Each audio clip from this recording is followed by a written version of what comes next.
अस्सलाम वालेकुम वरहमतुल्लाहि वबरकातुहू। कैसे हैं आप सब लोग।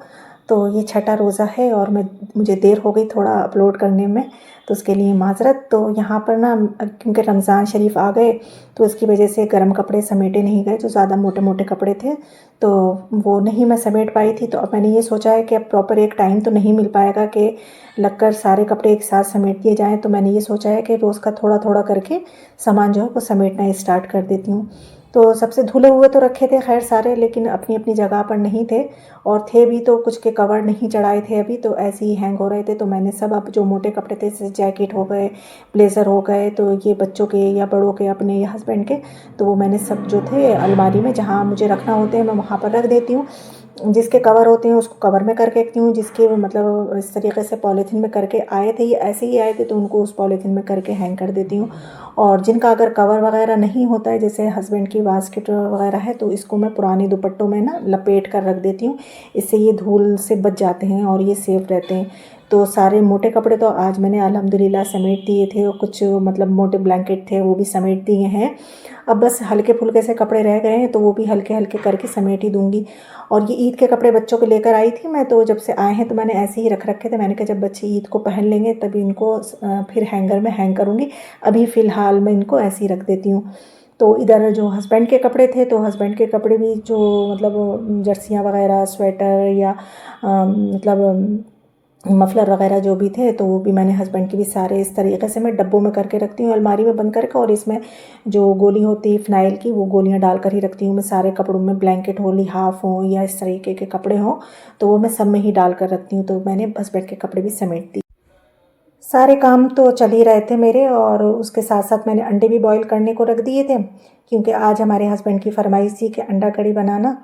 तो मैंने अंडे बॉईल करने को रखे। इधर मलाई में मैंने दूध में से मलाई निकाली, और दूध को मैं हमेशा जग में करके रखती हूँ। इससे मुझे बहुत मतलब सही लगता है मुझे कि बस जग में से निकालो और एक कोने में आ जाता है ये जग, नहीं तो भगोना बहुत बड़ा होता है ना, तो काफ़ी जगह लेता है। और विंटर में रमज़ान में तो फ्रिज में बहुत ज़्यादा जगह चाहिए, क्योंकि बहुत ज़्यादा चीज़ें होती हैं रखने के लिए, तो मैं तो जग में ही करके रखती हूँ। आप लोग बताना, मैंने आपको पहले भी ये टिप दिया था, तो आप में से कौन कौन है जो जग में दूध करके रखने लगा है।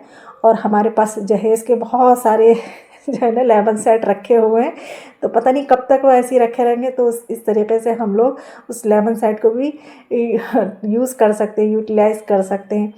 तो यहाँ पालक भी बहुत सारा फ्रिज में रखा हुआ था, मैंने पील कर रख रखा था रमज़ान से पहले ही, लेकिन कट नहीं करा था, टाइम नहीं था। तो मेरे पास आज टाइम था, तो मैंने वो भी कट कर लिया, आटा भी गूँध लिया, अंडे भी बॉईल हो गए। अब पालक का ये होगा कि मुझे कोई भी सालन बनाना हो या पकौड़ियाँ बनाना हो पालक की, वो भी अच्छी लगती हैं, तो बस कटा हुआ होगा जल्दी से निकाल कर और मैं बेसन में डालकर और बना लूँगी। और पालक का कोई सालन भी बन सकता है, जैसे कोफ्ते बन जाएँ या आलू पालक बन जाए, तो अच्छा रहता है। और साथ साथ ना शाम के लिए मुझे बनाना है ब्रेड रोल बनाना है, रोल। तो उसके लिए भी तैयारी करके अभी ही रख लूँगी।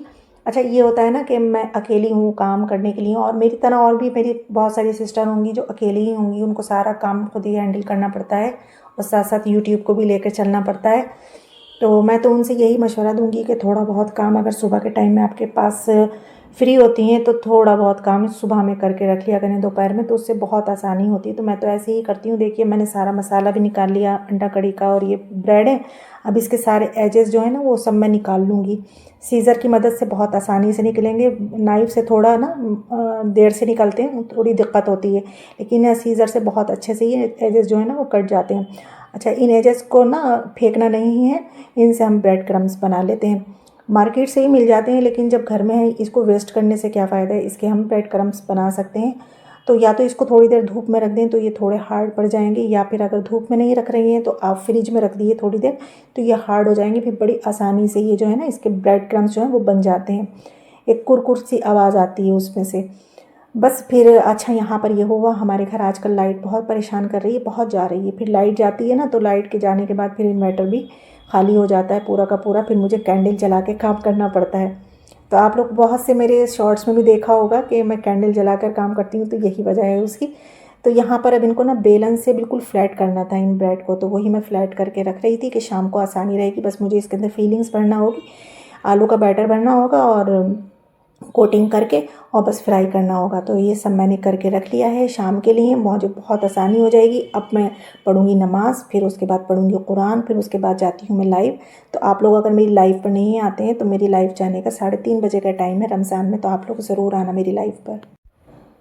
अल्हम्दुलिल्लाह ज़ोहर की नमाज़ अदा करी और उसके बाद फिर मैं पढ़ती हूँ पारे। तो अब आज मेरा 29वां और 30वां पारा पूरा हो जाएगा अल्हम्दुलिल्लाह, ये कुरान पूरा हो जाएगा अल्हम्दुलिल्लाह। तो यहाँ पर मैंने पारा भी पढ़ लिया, फिर मैं आई किचन में, फिर मैं लाइव चली गई। लाइव जाने के बाद ना फिर मैंने ये शूट नहीं कर पाई, अंडा कड़ी की रेसिपी मैं आपको नहीं दे पाई। और फिर वो आता भी सबसे, तो मैंने यूँ भी नहीं करा क्योंकि 2 घंटे लगभग मुझे लाइव पर होते हैं ना जाने के लिए, तो इस वजह से मैं कोई शूट नहीं कर पाई। फिर यहाँ पर ये मैंने रोल भी सारे बना कर रख लिए थे। ये बैटर इसका बना कर रख लिया मैदा का, इसमें नमक मिर्च सब बस डाला था मैंने, और इसकी कोटिंग इस तरीके से करके और क्रम्स में डालकर और इसको क्रम्स सारे लगाकर और बस फ्राई कर लिए थे मैंने। मेरे बच्चों को बहुत पसंद आए। और अगर आप लोगों के पास अगर चीज़ हो तो चीज़ भी इसके अंदर डाल सकते हैं, तो वो भी बड़ा अच्छा लगता है। तो मेरे पास खैर फ़िलहाल चीज़ नहीं था, तो मैंने खाली आलू का बैटर इसके अंदर फिल करा था, जो कि मेरे हस्बैंड को मेरे बच्चों को बहुत पसंद आया। और यहाँ तक कि मेरा बेटा सुबह को स्कूल भी लेकर गया था लंच बॉक्स में। और यहाँ पर आज मीठे में मैंने घर में कुछ नहीं बनाया था, तो मैंने हस्बैंड से कहा आप जाकर इमरतियाँ ले आएँ। इमरतियाँ मुझे बहुत पसंद हैं गरम गरम। और अच्छा, इसके ऊपर एक रबड़ी डालकर खाई जाती है, तो उससे तो बहुत ही अच्छी लगती है। हम शादी वगैरह में जाते हैं, रिसेप्शन में होता है, तो वहाँ पर होती है ना इस तरीके की रबड़ी को डालकर देते हैं इमरती के ऊपर, बहुत अच्छी लगती है।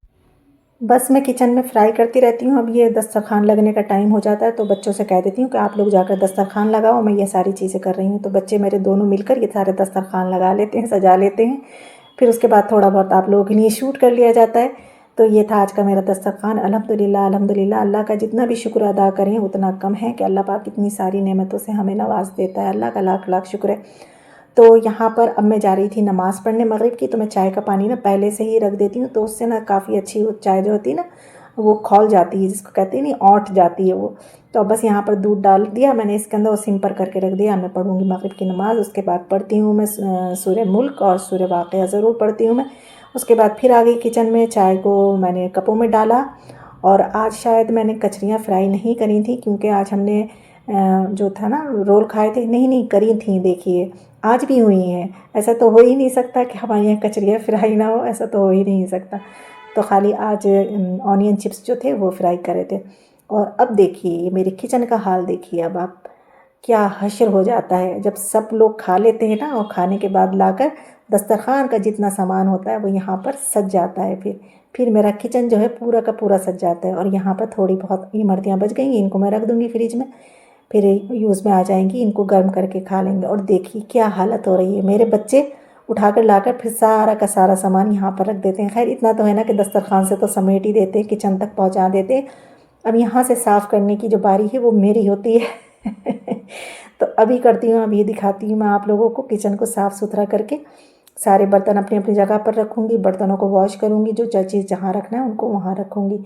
तो चलिए बस थोड़ा इंतज़ार करिए और देखिए अब मेरे किचन अल्हम्दुलिल्लाह। तो फाइनली अब देखिए मेरे किचन की हालत। अब कैसा लग रहा है आप लोगों को मेरा किचन कैसा लग रहा है, मेरा ब्लॉग कैसा लगा, मेरी बातें कैसी लगी, और कोई मेरी मैंने टिप्स दी वो कैसी लगी, कुछ भी अच्छा लगा हो इसमें मेरे ब्लॉग में तो प्लीज़ लाइक ज़रूर कर देना और कमेंट में ज़रूर बताना कि कौन सी बात अच्छी लगी। ठीक है, मैं आप लोगों के कमेंट का इंतज़ार करूँगी। और मैं आप लोगों के कमेंट पढ़ना मुझे बहुत अच्छा लगता है। और आप लोग ना अपने फ्रेंड्स एंड फैमिली के साथ भी शेयर करा करें मेरे ब्लॉग, और मेरे चैनल को न्यू है तो सब्सक्राइब भी ज़रूर किया करें।